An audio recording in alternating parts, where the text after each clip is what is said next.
Hvad laver du, Niels? Du rykker på min mikrofon. Jeg tænkte om, jeg skulle på plads inden... Inden vi begyndte. Ja, men vi vil da gerne ønske velkommen. Byde jer velkommen. Byde velkommen til... Ja, hvad hedder vi?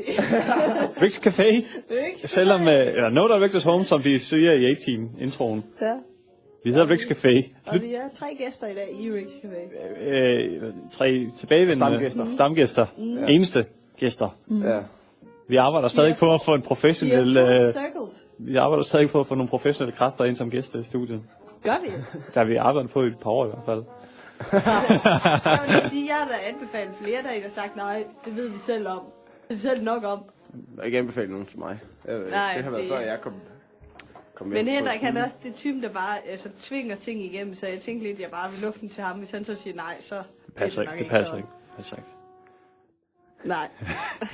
Hvad er det for et tema, vi har i dag, Henrik? Jeg foreslog John Hughes tema, fordi der er en masse musik, man kan spille til. John Hughes, det var ham, der skrev alle de gode film i 80'erne og start 90'erne og egentlig også over 2000, men de blev dårligere og dårligere, og han så også lidt, han døde sidste år. I år. Sidste år? Var det i år? Starten af i år eller sidste år? Men mest af alt er det bare, fordi du gerne vil anmelde Breakfast at Tiffany's. Breakfast Club. Breakfast Club. Ja, selvfølgelig. Breakfast at Tiffany's har vi anmeldt for lang tid siden. Et eller andet med bedst i hvert fald. Ja, fordi den har vi lige set. I dag.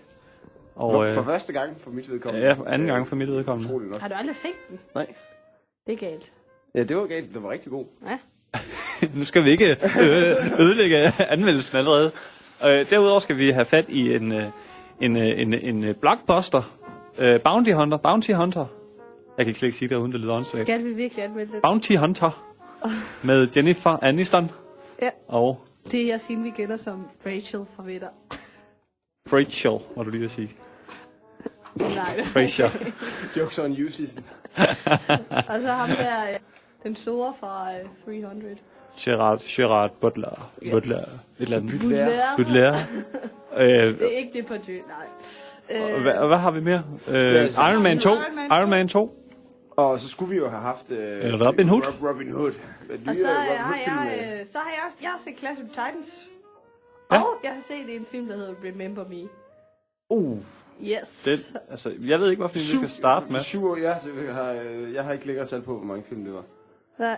Men jeg vil lige starte med, fordi Robin Hood kan vi jo godt skære fra med det samme, fordi ja, det kan jeg har faktisk ikke set nogen film til den her gang, fordi jeg skulle have været inde og se Robin Hood, den nye Robin Hood film med Russell Crowe i hovedrollen som den umaskerede og Kate Blanchett som en fra... lidt bedre version, lidt mere hårdfør version end Marion må forvente. Ja, altså, at vi ikke har set den, skal vi ikke afholde os for ikke at anmelde den jo. Altså, det er jo rigtigt nok. Altså, vi kan sagtens... Jeg var bedst, altså... Ja, det er jo ikke nødvendigvis en forudsætning, at man har set. Vi kan nøjes med at se traileren. Vi ser traileren, og vi har set så mange film, at bare for traileren kan vi se, hvad der er skidt og kanal. Men i hvert fald, jeg kan jo lægge ud med at anmelde min tur hen til filmen. Jeg skulle som sagt ned og se den her nye Russell Crowe-film med... jeg har hørt det. Ja, Russell Crowe som den umaskerede hævner fra Sherwood-skoven, som stjæler fra de rige og giver til de fattige. Og, det er faktisk lidt sjovt, må jeg lige prøve en gang. Ja. Robin Hood i den her film, han er umaskeret, fordi instruktøren Ridley Scott har sagt, at han vil lave en nyfortolkning af Robin Hood, og Robin Hood er jo lidt en slags superhelt, kan man sige. Og alle superhelte i dag på film, de er maskeret, bortset fra Iron Man selvfølgelig. Men ellers... Iron Man er da også maskeret. Ja, men man ved, hvad man er. Ja, okay. Ja. Nå. Men i hvert fald... Så er jeg, og den har jo premiere i dag i øvrigt jo. Robin of the Hood. Og jeg skulle ned og se den i går, og i går morges, hvor det pisseøs regner, for nu at sige det som det er. For mig kæmpet op på jernhængsten. Nok årets mest regnfulde dag. Ja, det skal nok passe. For mig også afsted ned til biografen, til BioCity, Banegårdscenteret. For så blot at finde ud af, da jeg står dernede, at presseforestillingen er aflyst, fordi de har kun modtaget halvdelen af filmen. Ja, og så er historien og så kunne jeg ikke mere spændende. Hjem, og det er sådan set det, hvad jeg har at byde ind med i den her uge til filmanmeldelser. Det giver mit cykeltur 0. Et 0-tal, tror jeg. Ja. Og med det, så tager vi en sang, og så finder vi ud af, hvilken film vi anmelder først. Og Niels og jeg, vi fik lige en rigtig god idé. Lad høre. Jamen, skal vi ikke anmelde en dokumentarfilm? Ja, nu hvor vi Hvilken dokumentar? Jamen, det kunne for eksempel være... Det var den. Ja, Som vi lige har set, den fik jeg ikke set selv her forleden, men... Og du har heller ikke set den før? Nej, jeg tror, at den er engang været sendt som en slags miniserie, eller sådan Det har den også. der tror jeg så noget af det engang, men jeg har ikke set den sådan fra start til slut. Det var, Jeg har ikke set miniserien. Jeg mener, at den her film dokumentar, version, ikke? halvanden times dokumentar, den er klippet sammen, ikke, af de her 3 afsnit, hvor meget der. Jamen, skal vi så ikke starte på den, nu hvor den lige er på tungbåndet? Jo, naturligvis. Jo, altså det er jo en dokumentarfilm lavet af Mads Brygger, Ja. som nogen måske vil kende fra blandt andet Den 11. Den time time. og Deadline, hvor han er vært for tiden. Det handler sådan set om, at han tager på en tur til Nordkorea. Ja. Det er måske mest lukkede land, I skråstreg verden. diktatur i verden. Ja. Forklædt Så- som komiker. Som komiker. Han tager afsted sammen med Simon Teatertrup. Juhl, Ja. komikeren Simon Juhl fra Banjos Likørstue, og hvad er det, Mørke Jul, og hvad han det alt muligt, hvad han nu er der så lavet.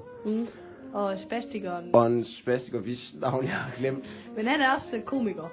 Ja, men jeg tror ikke, han er ikke noget i virkeligheden. Han er, sådan en, han er ikke en almindelig fyr, egentlig. Sådan Jamen, set. jeg tror, han er komiker. Nå, okay. Det tror jeg, han er. Det er ret Okay, sikker på, han er. men det kan godt være. Men de tager i hvert fald et sted, så de skal forestille at være sådan en Teatertrup. teatertruppe Ja, af en art, cirkustrup, som elsker eller- kommunisme og elsker Nordkorea. Ja. Og så vil de gerne have lov at fremføre et teaterstykke, eller sådan et komisk Som en form teaterstykke. for kulturudveksling. Kulturudveksling mellem Nordkorea og så Danmark. Nordkorea lige kan lære lidt om Danmark og omvendt. Præcis. Men der bliver ikke særlig meget kulturudveksling, i sidste egentlig. ende- Det nej. bliver egentlig mest bare Nordkorea, som Det bliver mest udveksler indoktrinering. til Danmark, Ja, må man sige. ja, præcis. Men de kommer faktisk ind i landet, og de kommer rundt og taler med nogle af de her... Altså, de er jo under mandsopdækning hele tiden. Ja. Ja. Altså, de får ikke lov at gå nogen steder selv, og man skal Og de have får ikke lov tilladelse at til optage alting, noget, og- uden det bliver Nej, det bliver alle set optagelser bliver igennem. set igennem og så videre. Det betyder jo også, at der sådan er grænser for, hvad man kan sige. hvad de kan sige og hvad de kan vise og sådan noget. Ja. Ja, de siger jo så egentlig nogle ting, men mest på dansk jo til hinanden. Men som Mads Brygger siger, den eneste, der rent faktisk har får lov at tale det, han vil, det er så spastikeren, fordi at når han for det første taler dansk, og han er spastiker, så er der alligevel ikke nogen, der kan høre, hvad han siger. Nej.